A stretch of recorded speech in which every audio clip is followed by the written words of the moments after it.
Hello everyone, welcome back to my YouTube channel. As you all know, हम लोग class 11th biology के chapter anatomy of flowering plants को discuss कर रहे थे और इस चैप्टर में हमने अभी तक काफ़ी सारी चीज़ें डिस्कस कर ली हैं। तो आज की वीडियो में हम पढ़ने वाले हैं मोनोकोट रूट और डाइकोट रूट के बीच में डिफरेंस। देखिए, मैंने आपको सेपरेटली दोनों ही टॉपिक्स पढ़ा दिए हैं। लाइक मोनोकोट रूट मैंने अलग से पढ़ा दिया है, डाइकोट रूट मैंने अलग से पढ़ा दिया है। ठीक है, हमने उसमें सारी ही चीज़ें कवर कर ली थी, डायग्राम वगैरह सब कुछ। ठीक है, तो अगर आपने वो वीडियो नहीं देखी है तो प्लीज़ वो देख लेना, उसके बाद में आपको ज़्यादा अच्छे से डिफरेंस समझ में आएगा। ठीक है, अगर आप वो वीडियो देख लोगे तो यहाँ पे आपका रिवीजन हो जाएगा कि भाई दोनों में क्या डिफरेंस होता है। पर चलो, हम आज की वीडियो में अपने शुरू करते हैं। देखो यार, जैसा कि मैंने बताया, हम लोग करेंगे मोनोकोट और डाइकोट रूट के बीच में डिफरेंस। तो सबसे पहले ना मैं आपको एक बेसिक सी बात बता देती हूँ कि भाई मोनोकोट प्लांट क्या होते हैं और डाइकोट प्लांट क्या होते हैं। देखो यार, आपने देखा होगा कुछ जो हमारे पास में पेड़ होते हैं, उनका जो तना होता है, वो जो ब्राउनिश सा पार्ट होता है, वो काफ़ी ज़्यादा मोटा होता है। ठीक है, मतलब काफ़ी ज़्यादा मोटा होता है दिखने में। तो और वहीं पे आपने देखा होगा कुछ जो ट्रीज़ होते हैं, लाइक पेड़ों की ही बात कर रहे हैं, उनका जो तना होता है वो काफ़ी पतला होता है। देखिए, पेड़ तो लंबे लंबे होते हैं, बड़े होते हैं, लेकिन जो उनका तना है वो पतला होता है। तो देखो यार, आप ना ये मान के चलो कि जो हमारे पास में मोटे तने वाले प्लांट्स होते हैं, ट्रीज़ होते हैं, वो हमारे डाइकोट प्लांट्स माने जाते हैं। ठीक है, वहीं पे जिनका तना पतला सा होता है उनको हम मोनोकोट कहते हैं। अब एक तरह से ना इस फ्लो में चलोगे ना तो सारी चीज़ें अच्छे से समझ में आएंगी। देखो यार, हम कह रहे हैं भाई क्या चीज़ हो रही है, जिनका तना मोटा है। ठीक है, ध्यान से सुनना मेरी बात। हम कह रहे हैं जिनका तना मोटा है, यानी कि यार देखो, प्राइमरी ग्रोथ और सेकेंडरी ग्रोथ के बारे में आपको थोड़ा सा तो आइडिया होगा ही। अगर नहीं भी पता ना तो कोई बात नहीं, क्योंकि सेकेंडरी ग्रोथ के लिए ना हम अलग से पढ़ते हैं। इस चैप्टर में ही लास्ट टॉपिक है सेकेंडरी ग्रोथ, तो वहाँ पे हम ज़्यादा डिटेल में पढ़ते हैं। बस अभी ना आप इतना समझो। भाई आप एक बात बताओ, हम कह रहे हैं डाइकोट रूट और मोनोकोट रूट दोनों की ही हाइट बढ़ रही है। ठीक है, आप ये समझो। देखो यार, हम जो ह्यूमंस होते हैं, हमारी भी ना दो तरीके से ग्रोथ देखने के लिए मिलती है। एक ग्रोथ तो वो होती है जिसमें हमारी हाइट बढ़ रही है। ठीक है, वहीं पे दूसरी ग्रोथ ये होती है जहाँ पे भाई हम मोटे होते हैं। ठीक है, तो आप ये समझो कि जो प्राइमरी ग्रोथ होती है ना, उसको हाइट से रिलेट करो। ठीक है, फिर कोई कन्फ्यूजन नहीं होगी। हम कह रहे हैं भाई देखो, जो प्राइमरी ग्रोथ होती है ना, उसको हाइट समझो। ठीक है, वहीं पे जो वो मोटापा बढ़ना है उसको सेकेंडरी ग्रोथ समझो। ठीक है, तो आप खुद बताओ। अब मैंने बोला जो डाइकोट प्लांट्स होते हैं वो काफ़ी मोटे होते हैं, मोटे ही तो होते हैं, उनका तना मोटा होता है, तो यानी कि डाइकोट प्लांट मोटे होते हैं, मोनोकोट प्लांट पतले होते हैं। इस इमेज को अपने दिमाग में फिट कर लो तो फिर कोई दिक्कत नहीं आएगी। हम कह रहे हैं डाइकोट प्लांट जो होते हैं वो मोटे होते हैं, मोनोकोट प्लांट पतले होते हैं। ठीक है, अब मैंने कहा भाई देखो, हाइट तो दोनों प्लांट्स की बढ़ रही है, डाइकोट की भी और मोनोकोट की भी, तो यानी कि हम कह सकते हैं प्राइमरी ग्रोथ तो भाई दोनों में हो रही है, हमारे डाइकोट प्लांट्स में भी और मोनोकोट प्लांट्स में भी, दोनों में ही प्राइमरी ग्रोथ होती है। वहीं पे अब हम बात करें सेकेंडरी ग्रोथ की। भाई सेकेंडरी ग्रोथ का मतलब क्या था? मोटापा बढ़ना। तो भाई मोटापा उसी पर्सन का ही तो बढ़ेगा जो मोटा होगा। तो हम कह सकते हैं भाई जो सेकेंडरी ग्रोथ होती है वो सिर्फ और सिर्फ हमारे डाइकोट प्लांट्स में होती है, क्योंकि डाइकोट वाले ही तो मोटे होते हैं, है ना। तो समझ में आया यहाँ से हमने क्या पॉइंट एक्सक्लूड किया है कि भाई देखो, जो मोनोकोट प्लांट्स होते हैं ना, वो काफ़ी पतले दुबले से होते हैं और उनमें ना ही मोटापा है, तो इसलिए उनके अंदर सेकेंडरी ग्रोथ एब्सेंट होती है। ठीक है, अब देखो यार, हमने ना वही सारी चीज़ें यहाँ पे देखनी है कि भाई देखो, बेसिकली हम यहाँ पे यही चीज़ बात करेंगे कि डाइकोट रूट के अंदर सेकेंडरी ग्रोथ हो रही है और मोनोकोट रूट के अंदर सेकेंडरी ग्रोथ नहीं होती। ये जो सारी बातें हैं ना, उसी से रिलेट करेंगी। अब मैं आपको समझाना शुरू करती हूँ। देखो यार, फर्स्ट पॉइंट है अपना पेरिसाइकिल, यानी कि जो हमने अपना फर्स्ट क्राइटेरिया लिया है पढ़ने का, वो है पेरिसाइकिल। पेरिसाइकिल के बेसिस पे डिफ्रेंशिएट करेंगे। देखो यार, पेरिसाइकिल जैसा कि आप यहाँ पे भी देख पा रहे होगे, पेरिसाइकिल जो होता है यार, वो एंडोडर्मिस लेयर के नीचे वाली लेयर होती है। अब ये एंडोडर्मिस क्या होता है, पेरिसाइकिल ज़्यादा डिटेल में पढ़ना है तो आप ना प्रीवियस वीडियोस को प्रेफर कीजिए। ठीक है, वहाँ पे हमने ज़्यादा अच्छे से इस बारे में बात की है। देखो हम क्या कह रहे हैं, हमारे पास में यार काफ़ी सारी लेयर्स होती हैं, तो एक लेयर होती है एंडोडर्मिस, है ना। तो हम कह रहे हैं ये जो पेरिसाइकिल होता है ना, ये एंडोडर्मिस वाली लेयर के नीचे देखने के लिए मिलता है। अब ना ये जो पेरिसाइकिल होता है यार, ये ना कुछ अलग अलग काम करता है। जैसे कि यार ये क्या करता है, लेटरल रूट्स बनवाता है। अब लेटरल रूट्स क्या होता है ये मैंने आपको बताया था, दोबारा बता देती हूँ। देखो यार, आप ना कभी भी ऑब्जर्व करना, कभी किसी प्लांट को टूटे हुए देखना, या फिर घर में भी अगर कोई प्लांट है तो देख लेना उखाड़ के। मुझे पता है करना नहीं चाहिए, दोबारा से बो देना, लेकिन रूट देखने के लिए, ठीक है। आप देखोगे कि बीच में एक बड़ी सी रूट होती है, मतलब मोटी रूट होती है, वो हमारी मेन रूट होती है, इसको हम टैप रूट बोलते हैं। वहीं पे साइडों से भी कुछ रूट निकल रही होती है, उनको हम लेटरल रूट बोलते हैं।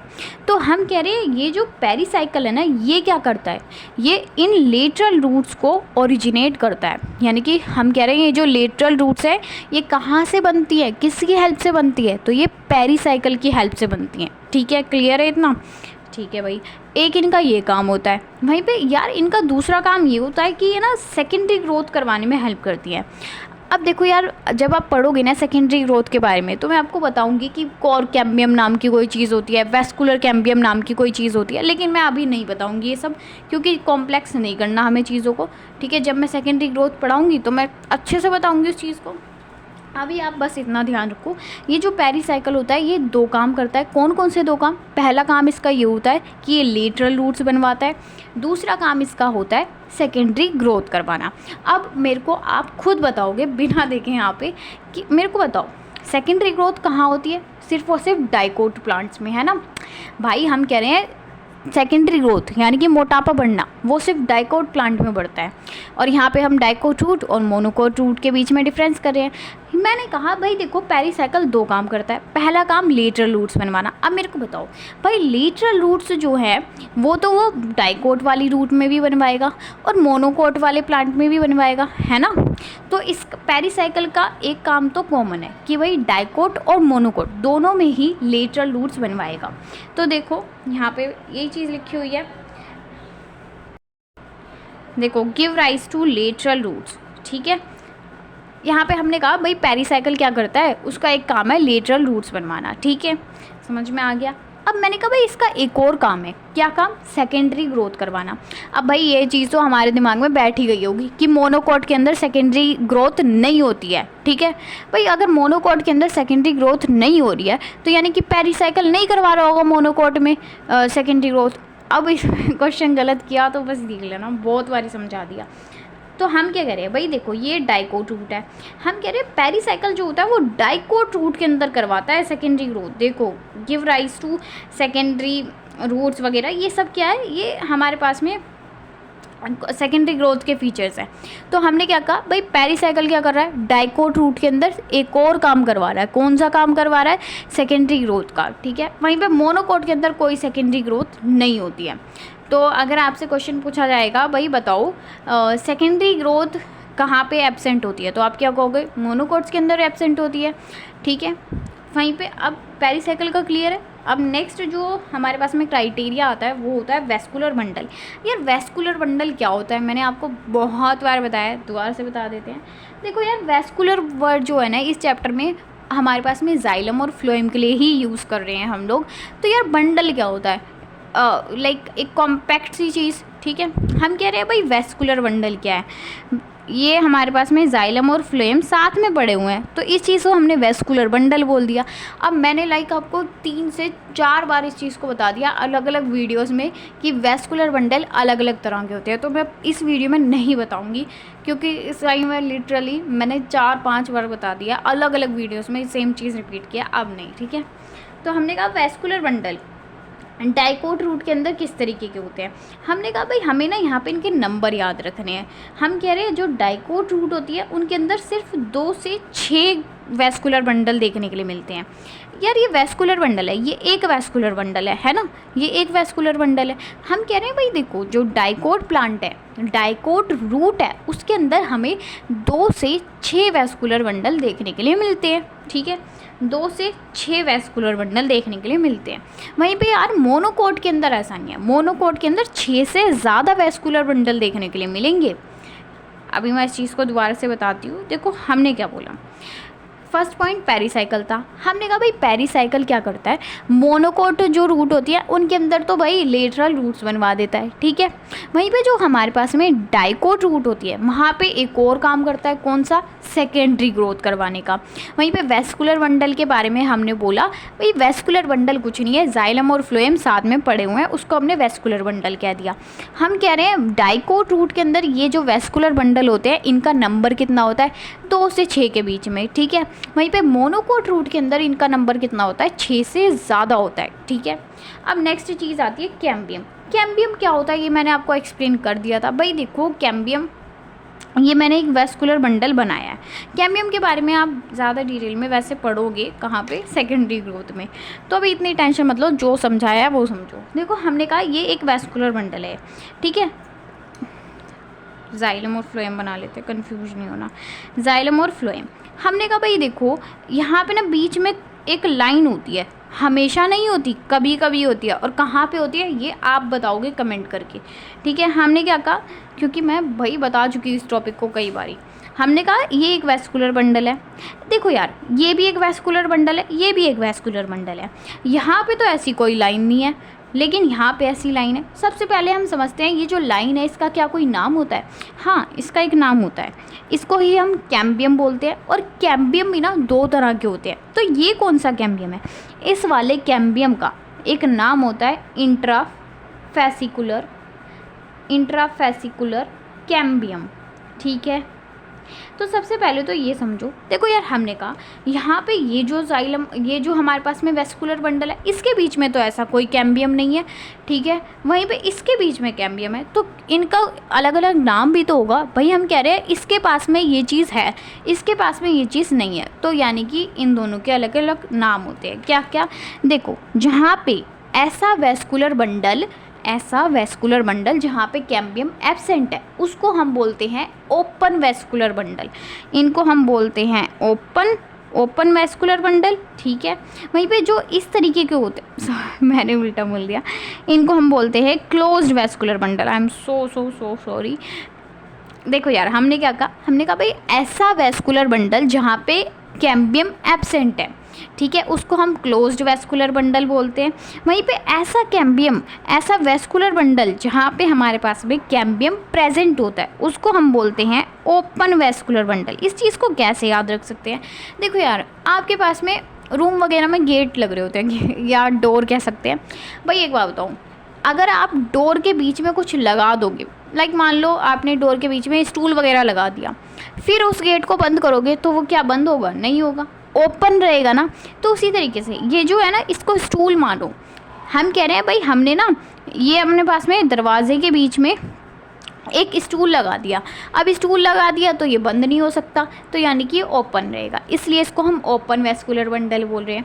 वहीं पे इसको हम क्लोज्ड वेस्कुलर बंडल बोल रहे हैं। जब मैं आपको सेकेंडरी ग्रोथ पढ़ाऊंगी तो मैं बताऊंगी कि भाई इस जो सेकेंडरी ग्रोथ होती है वो सिर्फ और सिर्फ ऐसे वेस्कुलर बंडल में होती है, ठीक है। तो अब मेरे को बताओ, हम कह रहे हैं कैम्बियम, ये कैम्बियम है, मैंने बोला कि ये वाला जो वेस्कुलर बंडल है ओपन वाला, या फिर कह सकते हैं कैम्बियम। मुझे बताओ कैम्बियम कौन से प्लांट्स में पाया जाएगा हिंदी कौन से प्लांट्स में मिलेगा हमें, ये मिलेगा सिर्फ और सिर्फ डाइकोट प्लांट में। क्यों बोला मैंने ऐसा, देखो मेरी बात को ध्यान से सुनो। हमने कहा यार ये जो कैम्बियम है ना ये क्या करवाता है, ये जो कैम्बियम होता है ये सेकेंडरी ग्रोथ करवाता है। ध्यान से सुनो, मेरे पीछे पीछे दोबारा से बोलो। हमने कहा कि ये जो कैम्बियम होता है ये सेकेंडरी ग्रोथ करवाता है, और अभी अभी हमने ये सीखा है, ये रटा है, ये मतलब याद किया है कि सेकेंडरी ग्रोथ सिर्फ और सिर्फ डाइकोट प्लांट में होती है। मैंने कहा डाइकोट प्लांट्स के अंदर सेकेंडरी ग्रोथ होती है, इतना क्लियर है, डाइकोट प्लांट के अंदर सेकेंडरी ग्रोथ होती है, ठीक है। और हम कह रहे हैं ये जो वेस्कुलर बंडल है, ये वेस्कुलर बंडल ऐसा जो होता है वो सेकेंडरी ग्रोथ करता है। भाई डाइकोट प्लांट में सेकेंडरी ग्रोथ होती है, ऐसा वेस्कुलर बंडल सेकेंडरी ग्रोथ करवाता है, तो यानी कि भाई ये वेस्कुलर बंडल कहाँ मिलेगा, डाइकोट प्लांट्स में, ठीक है। तो बस मेरे कहने का मतलब ये था, इस तरीके का वेस्कुलर बंडल डाइकोट में मिलता है और इस तरीके का वेस्कुलर बंडल मोनोकोट्स में मिलता है। अब हमसे बोल रहा है भाई कैम्बियम यहाँ पे कह रहा है develops at the time of secondary growth. मैंने कहा ना ये सेकेंडरी ग्रोथ करवाने में हेल्प करेगा, तो जब सेकेंडरी ग्रोथ होती है तो ये तब बनता है, ठीक है। कहाँ पे बनता है? डाइकोट में बनता है, मोनोकोट के अंदर नहीं बनता। देखो यहाँ पे लिखा है साफ साफ कैम्बियम इज एब्सेंट। भाई हम कह रहे हैं ये सेकेंडरी ग्रोथ करवाएगा, तो भाई जहाँ पे सेकेंडरी ग्रोथ होती होगी वहीं तो मिलेगा। मोनोकोट के अंदर तो सेकेंडरी ग्रोथ ही नहीं होती, तो इसका मतलब वहाँ पे नहीं मिलेगा। यही लिखा हुआ है, यहाँ पे कोई कैम्बियम नहीं होता और यहाँ पे लिखा है नो सेकेंडरी ग्रोथ। मैंने बोला ना, सेकेंडरी ग्रोथ मोनोकोट्स के अंदर नहीं होती। वो पतले वाले प्लांट्स हैं, उनमें कोई मोटापा नहीं है, वो जिम वगैरह जाते हैं, ठीक है। अब भाई पित्त, पित्त क्या होता है यार? सेंटर वाला पोर्शन होता है, उसको हम पित्त बोलते हैं। हम कह रहे हैं जो डाइकोट हमारे पास में रूट होती है ना, डाइकोट प्लांट्स की रूट, उनमें ये जो पित्त होती है वो काफ़ी छोटी होती है और इनकॉन्स्पीशियस होती है। अब भाई ये इतनी भारी इंग्लिश हमें नहीं आती। देखो यार, इनकॉन्स्पीशियस का मतलब क्या होता है? इसका मतलब देखो यार, एक वर्ड होता है कॉन्स्पीशियस। कॉन्स्पीशियस का मतलब होता है साफ साफ दिखाई देना, ठीक है। जो वो है ना, दूध की तरह सफ़ेद, ऐसे कहावत होती है। तो वही हम कह रहे हैं भाई, देखो कॉन्स्पीशियस का मतलब होता है साफ साफ दिखाई देना, और इनकॉन्स्पीशियस का मतलब होता है यार नहीं दिखाई दे रहा साफ साफ। हम कह रहे हैं भाई डाइकोट रूट के अंदर कैसी चीज़ है, ये हमारे पास में पित्त कैसी है? छोटी सी है और साफ तरीके से दिख भी नहीं पा रही है, ठीक है। तो हमने कहा स्मॉल एंड इनकॉन्स्पीशियस, ठीक है। वहीं पे मोनोकोट्स के अंदर हम कह रहे हैं भाई ये जो पित्त होती है ये लार्ज होती है और वेल डेवलप्ड होती है, यानी कि हमें अच्छे से दिख रही है। तो यार ये था अपना मोनोकोट और डाइकोट रूट के बीच में कुछ डिफरेंस। इस टेबल को आप बना लेना, बहुत हेल्प मिलेगी आपको, सीधे सीधे क्वेश्चंस निकल जाएंगे नीट में भी और स्कूल एग्ज़ाम्स में भी। And if you like the video, then please press the like button and also share the video with your friends, and please subscribe the YouTube channel so that I can reach 1000 subscribers and I can help you more and I can provide you more and more content. And yes, please 100 subscribers करवाइए, फिर हम give away करने वाले हैं अपने पूरे like कह सकते हैं मॉड्यूल के सेट का। हमारे पास में अलग अलग इंस्टीट्यूट्स के मॉड्यूल है, और अभी फ़िलहाल जो हम करेंगे वो वेदांतु के मॉड्यूल्स का गिव अवे करेंगे। और ऐसा नहीं है 1-2 बुक्स, मतलब पूरा जो हमारे पास में मॉड्यूल का सेट होता है 11th + 12th, जिसमें हम नीट का भी हमारे पास में पोर्शन होता है, वो पूरा गिव अवे करेंगे। लेकिन कब? जब हमारे 100 सब्सक्राइबर्स होंगे और उस पर्सन को मिलेगा गिव अवे जो रेगुलरली वीडियोज़ देखता है, ठीक है। तो बस यही था, लालच दे रहे हैं हम आपको, ठीक है, ये चीज़। और यस यार, और ना इसलिए भी प्लीज़ सब्सक्राइब, ये नहीं कि सिर्फ हम अपने फ़ायदे के लिए करवा रहे हैं सब्सक्राइब। देखो यार, होता क्या है, जब 1000 सब्सक्राइबर्स होते हैं ना, यूट्यूब ने कुछ ऐसी रिक्वायरमेंट्स रखी हुई हैं, जब तक आपके 1000 सब्सक्राइबर नहीं होंगे आप लाइव क्लासेस नहीं ले सकते, आप कम्युनिटी पोस्ट नहीं कर सकते। और यार कम्युनिटी पोस्ट पे ना मेरे को बहुत सारी चीज़ें करनी है, जैसे कि मैं आपको नोट्स की PDF शेयर कर सकूँ, क्वेश्चन बैंक की PDF शेयर कर सकूँ, और लाइक मैं आपका टेस्ट ले सकूँ, क्विज़ ले सकूँ, तो बहुत सारी चीज़ें होती है, पोल वगैरह क्रिएट करना। तो इसलिए प्लीज़ हमारे 1000 सब्सक्राइबर्स करवा दीजिए। और प्लीज़ यार वीडियो के नीचे कमेंट करके बता दिया करो आपको समझ भी आ रही हैं चीज़ें या नहीं आ रही, किस तरीके की वीडियो चाहिए, क्या और चाहिए चीज़ें, और क्या इम्प्रूव करने की ज़रूरत है हमें, ठीक है। ये नहीं कि हम सिर्फ तारीफ एक्सपेक्ट कर रहे हैं, लेकिन मतलब जो भी है वो बता दिया करें। अब अगर आप मेरी प्रीवियस वीडियोस देखोगे तो उससे मैंने काफ़ी ज़्यादा इवॉल्व किया है, क्योंकि जब मैंने स्टार्ट किया था तो मैं लाइक नोट्स मेरे बने हुए थे, मैं उनको पढ़ के समझा रही थी, और फिर मेरे को लाइक कमेंट्स वगैरह आए थे कि आप लिख के पढ़ाओ। तो मैंने आज तो लिखना नहीं था, टेबल से पढ़ाया है, लेकिन अब की जो मेरी वीडियोस देखोगे तो मैं लिख के ही पढ़ाती हूँ, ठीक है। काफ़ी सारी चीज़ें, तो मतलब जो भी मेरे पास में सजेशन आते हैं मैं उसको फॉलो करती हूँ। तो अगर आपको भी कुछ सजेस्ट करना है, लाइक ये चीज़ गलत हो रही है या ये थोड़ा सा बदलो, तो वो चीज़ हम कर सकते हैं अगर हम बताएंगे, लेकिन बताना ज़रूरी है। तो बस आज बहुत ज़्यादा हमने अपना किया है टाइम वेस्ट आपका, तो इसलिए sorry, I am so sorry for the time waste. अब मुझे पता बहुत लोग स्किप भी कर दिया होगा ये part, and yes, thank you so much for visiting our channel, thank you so much for watching our video, and please come again to our channel.